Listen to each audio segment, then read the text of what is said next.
Hello, everyone, and welcome back to Simple English Space, your cozy place to practice real life English in a simple and friendly way. I'm Anna, and I'll be your host today. And I'm William. We're so happy you're here learning English with us again. Today's episode is called Simple English Conversation in the Hospital. This is a very important topic because sooner or later we all visit a hospital as a patient, a family member, or maybe just to help a friend. That's true. Many people feel nervous when they go to a hospital, and it can be even more stressful if you don't know how to explain your problems in English. Exactly. So in this episode, we're going to guide you through simple hospital conversations. You will hear how to register at the front desk, how to talk to the doctor about your symptoms, how to ask about medicine, and even how to comfort someone in the hospital.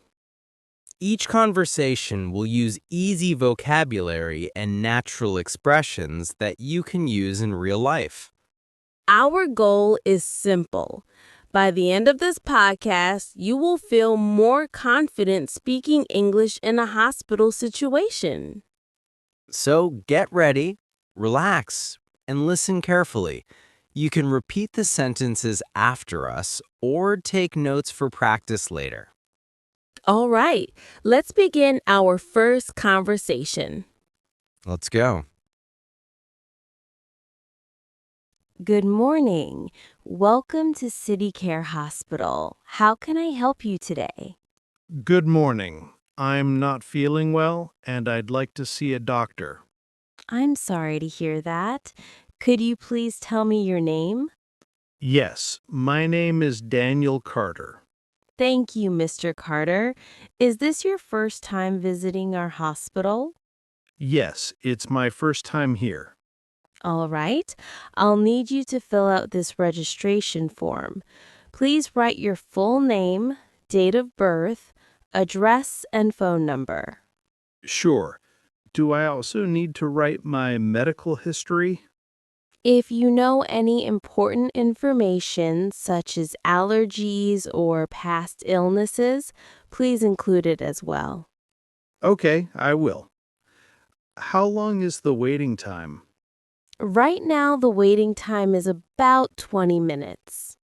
That's fine. Can I choose a specific doctor?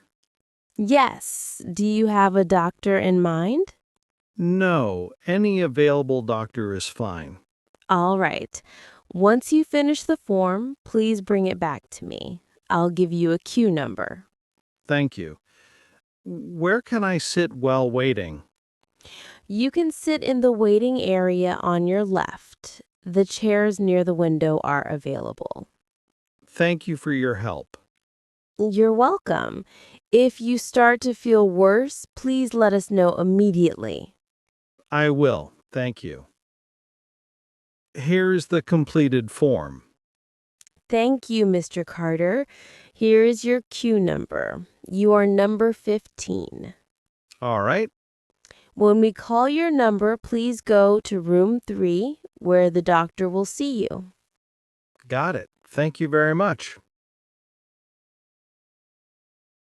Hello, Daniel. Please come in and have a seat. Hello, doctor. Thank you. What seems to be the problem today? I have been feeling sick for the past 3 days. Can you describe your symptoms? I have a sore throat, a headache, and a fever. I also feel very tired. Do you have a cough? Yes, a dry cough, especially at night. Have you taken any medication? Only some over-the-counter cold medicine, but it hasn't helped much. I see. Let me check your temperature and your throat. Okay.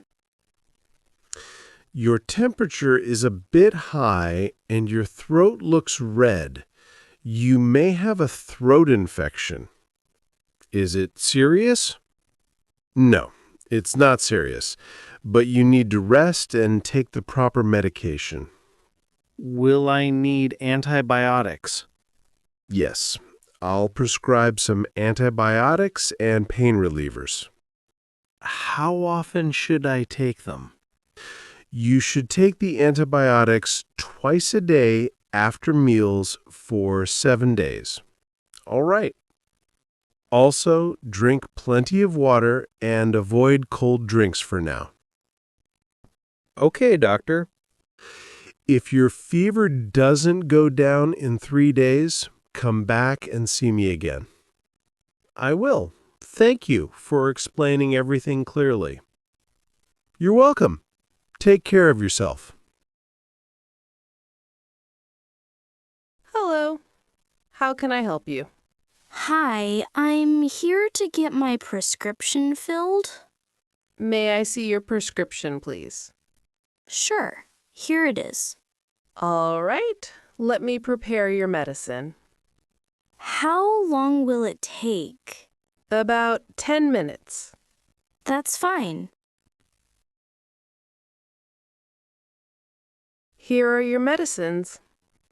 Can you explain how to take them? Of course.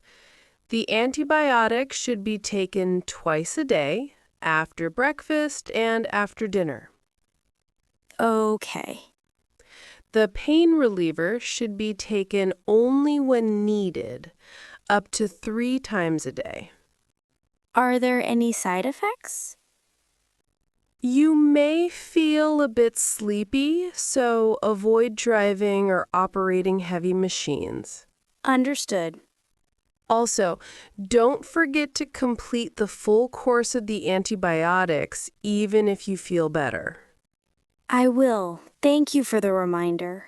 You're welcome. Get well soon. Hi. How are you feeling today? I feel a little better, but I'm still weak. I'm glad to hear you're getting better. Thank you for visiting me. It really means a lot. Of course. Do you need anything? Maybe some water, if that's okay. Sure, I'll get it for you. How was work today? It was busy, but everyone sends you their best wishes. That's very kind of them. The doctor said you're recovering well, right? Yes, I just need more rest. Make sure you follow the doctor's advice. I will. I want to go back to normal as soon as possible. You will. Just don't rush it. Thank you for always supporting me. That's what friends are for. And that brings us to the end of today's episode, Simple English Conversation in the Hospital. We hope these conversations helped you understand how to communicate in a hospital setting. You learned how to talk to the receptionist, the doctor, the pharmacist, and even how to comfort a friend in the hospital. Try practicing these conversations by yourself or with a friend. You can also change the names and situations to make your own versions. Remember, the key to learning a new language is practice and confidence. Don't be afraid to make mistakes. Every mistake is a step toward improvement. If you enjoyed this episode, don't forget to like, share, and subscribe to our podcast. And let us know in the comments, which part of the hospital is most difficult for you to talk about in English? Thank you so much for listening. See you in the next episode. Don't forget to like, subscribe, and turn on the bell so you don't miss other videos. Bye-bye and take care.